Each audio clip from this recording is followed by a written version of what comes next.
He developed his reputation as an award-winning social researcher. He's appeared across all major television networks, radio and print media, and as well as a TEDx speaker. Let's give a warm welcome to Mark McCrindle. If I was to use, I guess, a sentence to sum up the key finding, it's Toowoomba, city of great potential.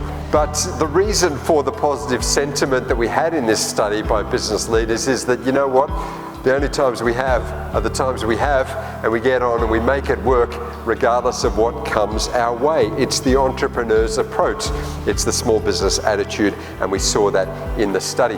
And it's called the business PSI because it's sort of a pressure test in some ways, and the better the PSI, the better the whole wheel of the economy spins, and the PSI stands for Performance Sentiment Index.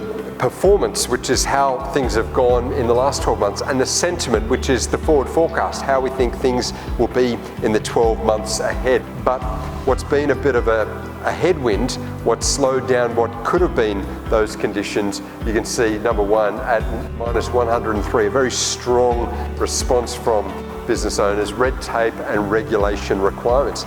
And that's been exacerbated because of COVID, of course, but the read here is it's actually more than we can tolerate.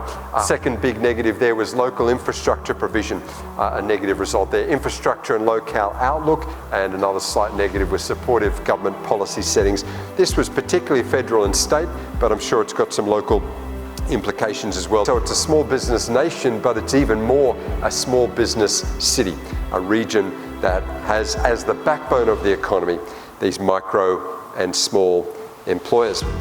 Toowoomba has a younger age profile than the state and the national. Now this we don't often find in regional areas. There are a higher proportion of people 25 and under in Toowoomba. Now if we wind the clock forward a decade, we're going to move from 4 generations in the workforce to 5 because Gen Alpha will be joining. You can see some strong positives there in terms of the local economic performance and the national performance, the last 12 months and the context in which people are responding to this survey have been reasonable, notwithstanding some of the COVID challenges. What surprised me today was the fact that Mark McCrindle, who does this across Australia, was really excited about the results from our region.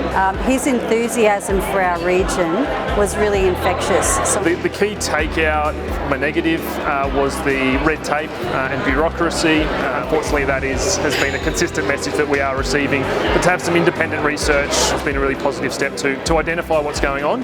So we've got a growing city. It's added 16,500 people in just 5 years, and there was a sense from some of the local community that the infrastructure needs to keep pace with that. But we did see some unique factors here. One is the positive connection with other local business, whereas other regions they connect more with a capital city or just operate a bit more isolated. So the fact that we have a business community is a real plus for Toowoomba and a reason we saw such strong results.